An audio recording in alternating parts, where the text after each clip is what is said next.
Hi. For anyone who doesn't know me, my name is Carrie, and I am a cancer warrior. So I wanted to just share my journey, and part of it is just hard, scary, but there's uplifting points too. So I just wanted to kind of get into where it began. From what I remember, I have notes that I had taken because at one point I had seen so many different specialists and I was just looking for answers. So I'm just going to go through my timeline and then I'll explain things from there. April 2021, I had tingling and itching sensation down the center of my nose, on the left side of my nose, and at the base of the left nostril, and pain inside my nose. On June 2021, I saw a PA. It was just a regular doctor's office. She prescribed antibiotics, antiviral, prednisone, and antibiotic ointment. And she questioned if it could be shingles, but there was no visible proof and really no results. July 2021, I saw a second PA. She had prescribed a different antibiotic, and again, no results. It didn't help. September 2021, I saw a third PA who suggested I see an ENT because nothing was working. On January 24th, 2022, I saw Dr. Phillips, who's an ENT. He said my sinuses were clear, there was nothing visible, but he sent me for a CT scan. January 31st, 2022, I had a CT scan. February 7th, 2022, I returned to the ENT, who told me that the CT scan is clear, and he referred me to a neurologist and suspected trigeminal neuralgia. I asked the ENT to send me for an MRI so the neurologist could have it on my first visit. Otherwise, it was going to be a waste of time. I was going to be seeing a neurologist and he was going to send me for an MRI. So thankfully, he agreed to that. And so the MRI was March 25th, 2022. So at this point, from April to the following March, so a year, at this point, the inside of my nose is hurting around the base of my left nostril, tingling around the upper lip. I was experiencing numbness from my nose to the upper left side of my lip, but it would like come and go. So I could massage it like this and the feeling would come back until at some point the feeling never came back and I remained numb. Numbness spread around my eye and part of my cheek, all on the same side of my face. There was pain in my left eyebrow here and on the inside part. There were pinpoints of pain under the eye and on my cheek, almost feeling like somebody was sticking me with like a needle. Half of the roof of my mouth was numb, but also painful at times. And my cheekbone, like right in here, felt like deeply bruised. It was very painful to touch. And I was also having daily headaches. So at that point, that was March of 2022. May of 2022, I finally had my appointment with a neurologist. He said it was unexplained nerve pain and possibly atypical trigeminal neuralgia. He prescribed carbamazepine, 200 milligrams, 2 times a day. He increased that to two times a day after 2 weeks. It worked some, but seemed to lose effectiveness over time. Blood work was checked before taking medication to check liver levels. Then several weeks later, and the levels were still fine. I asked what I should do when the pain and numbness continues to spread, and his response was, it won't. Even though it had over the past year, I reminded him that it had been spreading for a year and he had no response. Then June 24th, 2022, I went back to the neurologist's office to meet with the PA. They were checking my medication levels and seeing how I was doing. I asked her what I should do when the pain and numbness spreads, and she said, it won't. I reminded her that it had been spreading for a year, and she said, medication doesn't cure. It doesn't get to the root of the issue. I asked how we can get to the root, and she said, I don't know. So they continued just to say, you have unexplained nerve pain. Even though half my face was going numb, inside my mouth was going numb, it was spreading and the pain was spreading as well. But they still refused to even try to come up with more answers. Then the next month, July 21st of 2022, we moved to Georgia. I was continuing to have increased problems trying to figure out in any way possible what in the world could be causing this issue and how to fix it because it was only getting worse. Numbness was spreading and pain was getting worse. August 2nd of 2022, I saw a dentist who wasn't sure what was going on, and so he referred me to an oral surgeon for suspected trigeminal neuralgia. August 30th, I saw an oral surgeon. He removed me from carbamazepine and put me on gabapentin 3 times a day and then increased to 2 3 times a day. I ran out after 2 months and had no more refills. He suspected trigeminal neuralgia, so he referred me to another oral surgeon who we found to be retired, then to another oral surgeon who does not accept health insurance. After doing some research online for trigeminal neuralgia, doctors in Georgia, I found Dr. Stechison. I spoke to his office, had a referral sent from oral surgeon, drove my records and MRI on CD to his office on September 16th. That was about an hour and a half drive one way. I spoke to his office a few times, gave medical history to the nurse, received a phone call a few weeks later telling me I could not be seen there until I have an official diagnosis, which I couldn't seem to get. September 12th, so another month goes by, I tried Botox because I had read online that sometimes that could work for trigeminal neuralgia, and since that's what we were thinking I had, that's where we went. Didn't help. September 30th, October 3rd, 5th, 7th, 10th, 12th, 14th, I saw a chiropractor who thought maybe there was something with that. Didn't work. October 17th, I wrote, I'm experiencing numbness in part of the left side of my face, around my eye, nose, cheek, and upper lip. I get pinpoints of pain under my eye and on parts of my cheek. The inner corner of my eyebrow is very painful. It is also painful under the left nostril and inside my left nostril. My nostril is swollen. My left cheek is swollen and very sore to touch, like a deep bruise. The left side of the roof of my mouth is numb, but also in pain. I get pain in my left ear at times. I get shooting pains in the left side of my head. I have daily headaches. It hurts around my eye, but my eyeball hurts as well at times. Sometimes the vision in my left eye is blurry or doubled. My upper lip on the left side is numb. I get occasional tingling around my lip. The pain keeps me awake at night, and the shooting pains in the side of my head wake me up. So at this point, October 17th, 2022, I was very miserable. I ended up seeing another, I was trying to get into a specific neurologist here. She's actually an ophtho-neurologist and could not get in. I had doctors calling, chiropractor calling, everybody trying to get me in, and she was so booked I couldn't get in. So her office said, well, try this other neurologist who's in your town. So I called his office and they got me in like the very next day, which I was shocked because it was always so hard to get into a neurologist. So got in, and thankfully, he was great. He was very empathetic and could see that I was in a lot of pain, and with the numbness spreading, I was very concerned.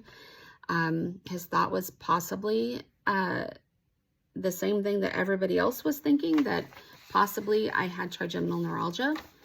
And so he did say, I know you're in a lot of pain, and I am going to do whatever it takes to get to the bottom of this. So I was very appreciative of that. And so we talked about just different things, medications. He put me on a different medication and sent me or scheduled me for an MRI. He said he did not think it was going to show anything, but he was willing to do it if that's what I wanted to do. And I said, we have to get to the root of this. Medication isn't fixing it. It's not stopping it. Something is wrong, and we have to get to the root of this, or I'm just going to continue to get worse. So he ended up sending me to get an MRI. I'm trying to remember. I don't remember the date of that. It was actually, yes, I do. It was November 17th of 2022. They told me during the MRI, well, he actually messaged me that morning and said that I probably would not have results, or that he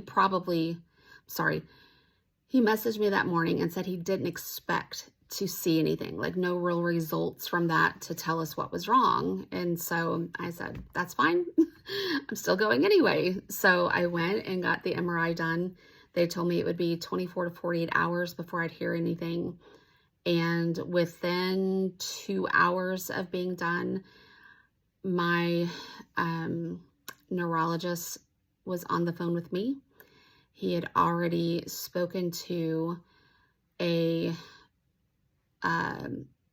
neurology oncologist in Atlanta, and they called me right after that and set up an appointment for the following week. At that point, we learned that there was a mass in the mass cavernous sinus on the left side. It's kind of in the middle of my head. It's kind of behind my eye. If you go back through my sinus, it's back behind there. So it's not the sinus right here in my face. It's actually more in the middle of my head. So at that point, he said, I don't know what it is, but I feel like you need to get a biopsy. So we went in. It was after that, later November, to meet with the neurology oncologist who talked to us about the mass. It was a tumor. So he said, but he didn't know what it was. And at that point, he really wasn't thinking it was cancer, but obviously it was causing problems. So, so he decided to move things around on his schedule and to schedule me for November 28th of 2022 to go in and do a craniotomy.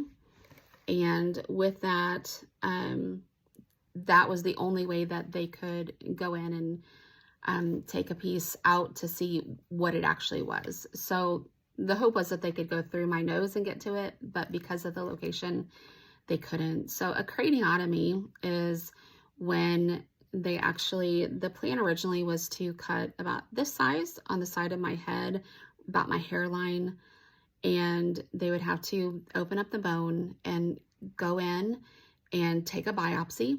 And he said that at that point, he was just going to leave me open on the table. They would send it down to pathology to make sure they had enough. And then as soon as they knew they had enough, then he would close me back up. So that week before was Thanksgiving week, and things were getting really, really, really bad. So I had already been in and out of the hospital twice. That was because of medications causing my sodium to turn dangerously low. So at this point, it's the week before Thanksgiving, and I was just in massive pain. I was on so many different kinds of medications, pain medications, nerve medications, and nothing was working. At this point, I was getting a maximum of 2 hours of sleep at night, and the rest of the time I would sit in my bathroom and I would literally just go like this and rock back and forth and moan and cry and pray and just beg God to give me relief. And I would vomit because of it. I would sometimes pass out because of the pain. It was just so horrible. Laying down, like I could no longer lay on this side of my head. It was way too painful. I couldn't lay on the back of my head. That was super painful. So I could only lay on this side. And it was just horrible. That's really about the only way I can put it. It was scary. It was horrible. And I was panicked because nothing was fixing it. So so the week of Thanksgiving, I'm in so much pain. Thanksgiving Day is horrible. My family, Thanksgiving's a big deal to me. It's always been a big deal. And that day I was in bed all day. I never even saw my family, and they ordered pizza, which also just broke my heart. So that day though, the pain was so bad. Roger was on the phone with my doctor that afternoon and just saying, she can't keep doing this. There's got to be something stronger. And he ended up, they were able to find one pharmacy in Atlanta. It was at least an hour away that was still open that would have this kind of medication for me. So my dear husband, late that night, drove all the way to Atlanta and picked up more pain medicine for me. At this point also, I was having a lot of issues with my left eye. I could no longer see well out of it, and it just, I don't know, it was like a double vision, weird vision that I had to cover it because I couldn't focus out of both eyes at the same time. And this was one reason that we were trying to get into this neurology ophthalmologist to figure out what was going on with that. I had seen an eye doctor and he had said, oh, you have a dry eye. And that was, of course, not it whatsoever. So the doctor's office said if she cannot manage the pain with this medication, she needs to just go to the hospital. We'll go ahead and check her in, admit her, and then she'll just stay and we'll manage pain at the hospital until she can do the biopsy on Monday. Well, the new medicine didn't touch the pain. So the next day, Roger took me to the hospital, to the emergency room in Atlanta, and I was admitted to the hospital where immediately they gave me morphine, and it did help initially. It could help. It just had a hard time with morphine. It really kind of, it didn't last very long and would make me sick, but they were trying all kinds of pain medicines to try to get something that would work. So Monday, they took me down. I had, gosh, I think 3 IVs in my body, wires everywhere. We knew it was very risky. We knew that things could go wrong, that they could mess with the wrong nerve in the middle of my head and could cause more issues for me.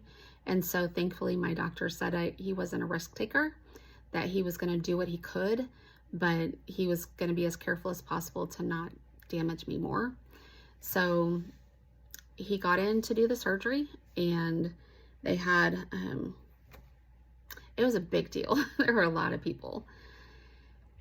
Anyway, got in, and once he got in and he saw the tumor, he immediately believed that it was cancer.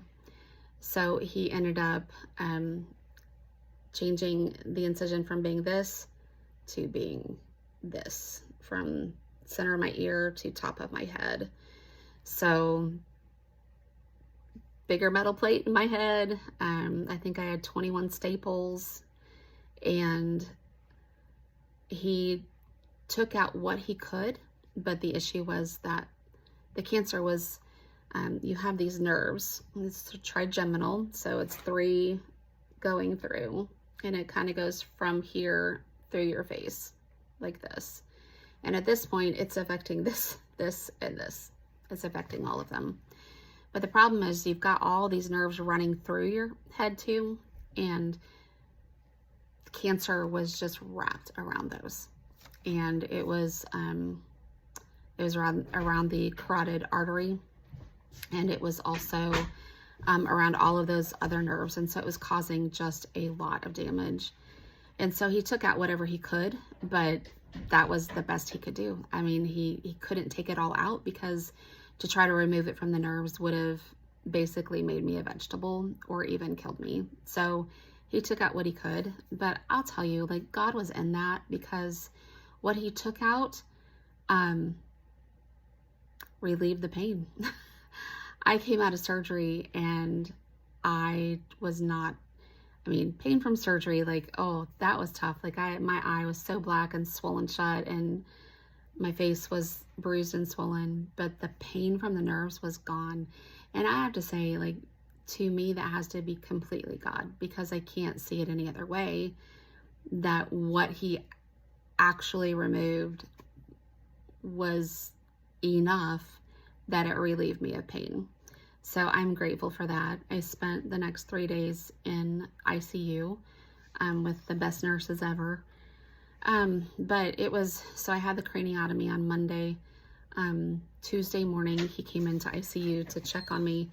And it was at that point that he stood next to my bed with another nurse and said, yeah, I'm really sorry, but you have cancer. It is squamous cell carcinoma, stage 4, inoperable. And gosh, that was just, I don't know what I expected to hear. Like, people kept saying, I don't think it's cancer. I don't think it is. I wanted answers. I prayed for answers. We had answers, but being told you have stage 4 inoperable cancer, in the middle of your head is really hard. The cancer was very aggressive. It was very rapidly growing. It had breached the bone inside of my head, but did not push through to my brain, thankfully. He scraped off what he could, and then he put a graft sort of thing in there, some sort of material in there to try to keep the cancer from going through the bone into my head. So at that point, it was just, I was in the hospital total of 10 days from when I went in to when I got out. I was the weakest I'd ever been in my life. Just my body had no energy, no strength. It was crazy. Walking was hard. It was just really difficult. At that point, it was just a lot of doctor's appointments saying, you know, you've got to start treatment immediately. And everybody kept telling us that, and you've got to get into Emory, and you need to get proton radiation. And everybody kept saying it, but then we couldn't get anybody to do anything. And Roger, my dear husband, was just making phone call after phone call, just trying to get things started. I finally got into that neurology ophthalmologist that everybody wanted me to get into. I got into her, and she looked over my MRI, and she was like, you have got to start radiation immediately. And I was like, I don't know how. Like, nobody's getting me started. Everybody's telling me I need to start treatment, but nobody will get it done. Like, I don't know what to do. And she said, I'm taking care of it. And she literally called the radiation oncologist in the town that I live in, and they called and said, can you come in tomorrow? So I said yes, and go in the next day, and the radiation oncologist looked over my MRI, and he said, what are you doing this afternoon? And I said, nothing, I'm just tired. And he said, okay, we're going to take you back right now. We're going to do a scan. We're going to get your mask fitted to your face, and I'm going to work on everything today, and we're starting today. That's how serious it was. So that's what we did. Started radiation that afternoon. We did 3 emergent radiation treatments, and then we moved into 5 days a week for 5 weeks. Also including in that was chemotherapy once a week. The chemotherapy was cisplatin, but then there are lots of medications mixed in. So you do one medication at a time, but once a week I'd have to get radiation and chemo, and all 4 other days I would get radiation. But chemo days were super long days. I was typically at the hospital for about 7 hours when we got on those days, because the total of all of the medications running through my body took 5.5 hours. I think it was 5.5 hours to get everything through my body. So getting there, in the meantime, I'd gotten a port at the end of December. And so getting port access, blood work, meeting with the doctor, then getting to the chemo room, it was just a really long day. So we did chemo for 6 weeks. The purpose of chemo is to make radiation more effective. So that was the hope. At the end of radiation, we about a few weeks later did another MRI and to see how the radiation had worked, and it was stable, like as far as it hadn't grown. So that was encouraging, but at the same time, it hadn't shrunk at all. So I think the biggest thing was that it hadn't grown. When I'd had the biopsy, Roger had a friend tell him that I needed to get genomic testing done to figure out all I could figure out about my kind of cancer and how to best treat it. So Roger had pushed and pushed for it, and they did it, but it took weeks for that to come back. So finally it came back, met with my oncologist, my medical oncologist, and he said that I was a very good candidate for immunotherapy. So I think my rating was a 69. He said as long as I had 10, he was going to do it. So the issue was it going to work? And there was no way to know that. No matter, even if I had a high marker, it didn't mean it was going to work completely effectively. He had prepared me to take another form of chemotherapy, and that would have been a very harsh treatment. he said he prepared me that I would likely need a feeding tube if I was going to get that, because I would be very, very sick through that as well.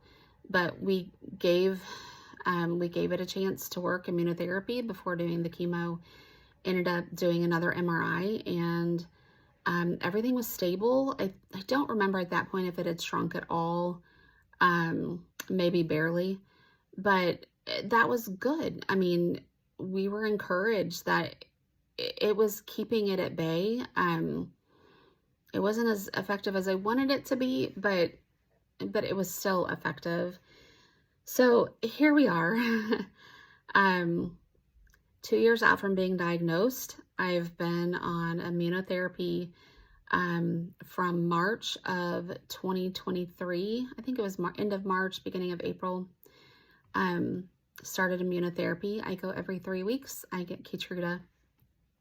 And since being diagnosed, I've had 2 more PET scans. And the first one I had was right after surgery. They did a PET scan, and of course, cancer lit up inside my head, but nowhere else in my body. So that was encouraging that it had not spread anywhere else, although nobody can ever figure out where it started. So they do think that it did metastasize into the middle of my head. They just don't know where it started. It's typically a skin cancer, but I've never had any spots removed or any concerns, so we're not sure. I should go back a little bit. So we'd been trying to get into Emory University because they could do proton radiation, which is a more fixed radiation. It causes less damage. And so we had tried and tried. Roger had tried and tried, and finally got in on January 3rd or 4th of 2023. So this was, little over a month after I was diagnosed, and we saw the head and neck center, and for 4.5 hours we sat there as a whole bunch of doctors reviewed my MRI and all of my medical information, and then they came in to the room one by one for 4.5 hours to say, I think you should just keep doing what you're doing. You maybe have a year. For 4.5 hours. I don't know how many doctors we saw that day, but it was devastating, to say the least. So I spent that entire year expecting that I was going to die. We didn't tell anybody what they had said at that point in time. I just couldn't put my family through that, and so we didn't. And got to Thanksgiving of last year, and honestly, I cried that entire week. I think part of it was just a year after being diagnosed, and I just felt like I was reliving all of that again. And then it was the fact that I got to spend Thanksgiving with my whole family, with all of my kids, and I didn't think I was going to get that. So Thanksgiving was very tearful, and I was so grateful, more grateful, I think, than I've ever been. So I made it. And then February of last year, I turned 50. And we had a huge I'm alive party and had so many precious people come from all walks of my life and from all over. It was just absolutely fantastic just to celebrate life. So since then, I've been doing immunotherapy every 3 weeks. I do have some side effects from that. It's mostly pain in my body, pain in my joints, even some bone pain. But I take a very low dose of prednisone every single day, and that keeps the pain pretty much at bay, depending on how much I take. The other thing is fatigue. And before I had radiation, they told me that I would have fatigue, radiation, and chemo. And, so for me, I thought, okay, so I'll be tired. There is a difference between fatigue and being tired. Fatigue is like, oh my goodness, it's like the most tired I've ever been. But it doesn't only just make you tired, it like makes your whole body tired. you just feel so weak. So it's a hard thing to experience. And I also lost a lot of hair, not from chemo, but from radiation. So because they were going in here and here for radiation, it actually made me bald from here all the way, and it went all the way around my head. So I had some hair on top. It wasn't very attractive. So I'm very happy that I now have hair back on my head and it's growing. So at this point, you know, I'm 2 years out from being diagnosed. I've been on Keytruda now for, I don't know, 18 months or so. And I just had my second clear PET scan. So yes, that's encouraging. It doesn't mean that cancer's gone, but it means that it's stable, that we're winning the battle. So there still is a mass inside my head, and we don't know what it is. It doesn't light up as cancer, so maybe it's scar tissue. I just don't know. It's not a lot smaller than the tumor that was measured initially. So I don't know. We don't know what it is. The only way to find out what it is by doing another craniotomy, and nobody wants to do that. It's just too hard, too dangerous. It's too risky. So we're not going to do that. So at this point, I talked to my doctor a few weeks ago and my medical oncologist, and, you know, he just said, I asked him, you know, did you think, just from different things that he has said, I said, did you think that immunotherapy was going to be this effective? And he said, well, he said, you could never tell. You just don't know what it's going to do per person. But he said, I will tell you, when I first saw you, he said, it was very, very serious. And he said, I was prepared to do chemo as well. He said, I think you need to thank God. So to me, that was just showing that this is a miracle that I'm still alive and that I'm doing this well. I feel very blessed. So I did say, well, with a clear PET scan, I feel like, you know, we should be excited. But I said, but I come in and I see you, and, you know, your first questions are you having headaches? How often do you have headaches? Do you have any other pains? And so I said, I always feel like you question me like you're expecting it to come back. And he said, you know what? We just don't know. With Keytruda, they have research of, you know, up to 2 years of being on Keytruda. There isn't a lot of research yet beyond that, like that's actually out there, because it's still pretty new. So I understand that, but so I asked him about that. I was like, but are you expecting it to come back? Like, what is the expectation? I really want to know the truth. And he said, well, the truth is we just don't know. And he said, the fact is cancer's tricky and it's smart. And he said, what we do see sometimes is that even with immunotherapy, it tricks out cancer so that cancer can't work. But he said cancer's smart. And so sometimes it works its way around that, and it begins working like against Keytruda or against immunotherapy, and it begins multiplying again and causing issues. So he said there is current research right now that's looking at that and trying to figure out, okay, well, how do we get the cancer cells back under control? So even though I've had 2 clear PET scans in the last little over a year, it doesn't mean that there aren't cancer cells still in my body. There probably are. I mean, a lot of us probably have cancer cells in our bodies. It's just whether they're active or not. And so currently mine are inactive, and a lot of that is probably due to immunotherapy. So I will stay on it as long as I can. As long as insurance will pay for it, as long as my body can handle it, I will stay on it and just try to keep living and keep thriving. I know this video is super long.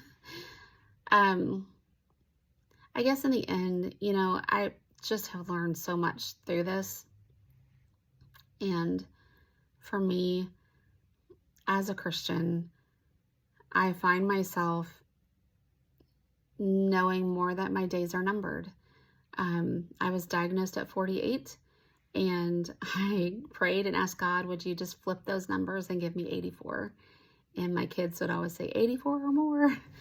And it's so interesting that I see the number 84 all the time. I cannot tell you the number of times per week that I will look at my phone and it's charged at 84. Or, it's just crazy. I see it all the time. And for me, it's just God proving his existence to me, and also telling me to just trust him. And so every time I see it, I'm like, gotcha. Okay. Yep. Just going to trust you. So it's just become my number. It's something that I focus on. But knowing that my days are numbered, and whether I get 84 or not is really not even the point to me anymore. It's about living my life for God, focusing on him, devoting my life to him, being motivated just to be who he wants me to be, to serve him, to love my family, to love others. I just have learned a lot, and a lot of it is about motivation right now. And my motivation is to live my life well, pleasing God, serving God, glorifying God, giving him all the glory. Because this is only just a little bitty blip. And then there's eternity. So I'm going to do my best with my blip. And then I'll go home to him.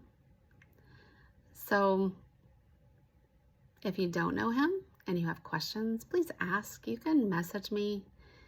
I'm happy to answer questions. I'm not argumentative. I'll tell you what I believe. I'll show you scripture. But God is the most important thing to me.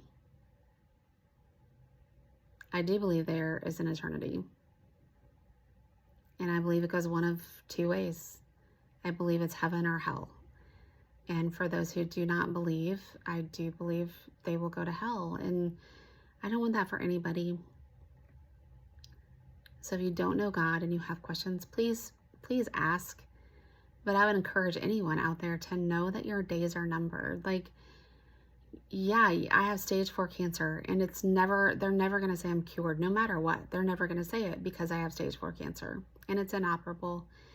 And I am blind in this eye, and I can't, like, my face, half of my face is numb, and it's uneven, and, all those frustrating things. But those are constant reminders to me that my days are numbered. So focus on God.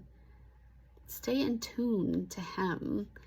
But I tell you to do the same. Like, I think it's hard if you don't have that dark cloud of something like this hanging over your head, but let me be the dark cloud in a way. And just know that I want you to focus on God and to know that your days are numbered. So don't live like you have forever. Life is a vapor. It's short. Live your life according to the way that God wants you to live it. It's so important. If you're not living for him now, it's time. Your days are numbered, my friend. It's time to give it to him.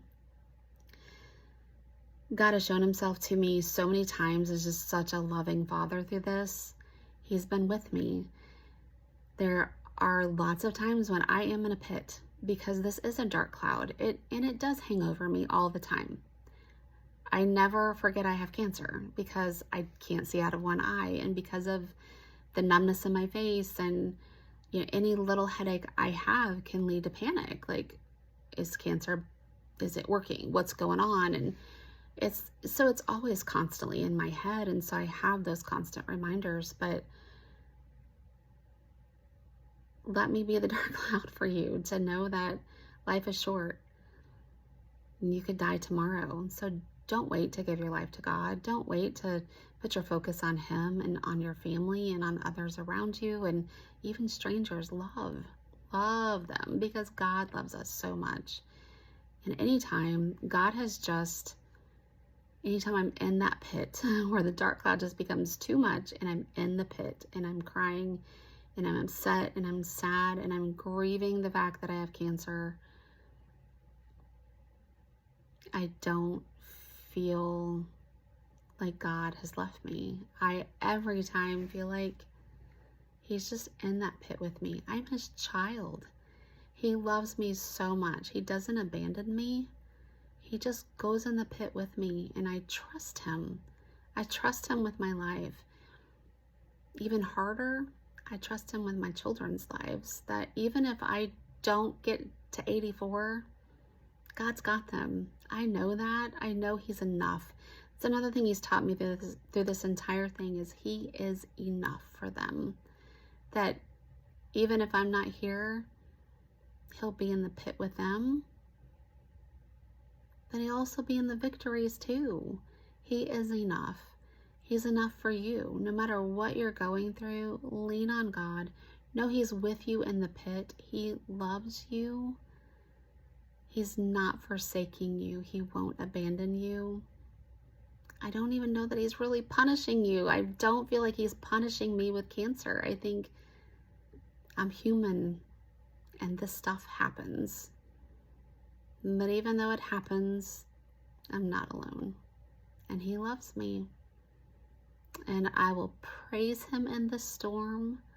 I will give him all the glory, because as hard as this has been and as weak as I have felt through this entire process, my strength comes from him completely. It's not from me. He's been so good to me. Thank you to all of you who have prayed. I know that there have been thousands of people who have prayed, and my doctor is saying, thank God, this is a miracle. So thank God with me. If you've prayed for me, just give him all the glory. He's been good. He's with me, and I appreciate that. And I appreciate you. Thank you for listening. Thank you for praying. Now it's time to focus. I love you all so much. Bye-bye.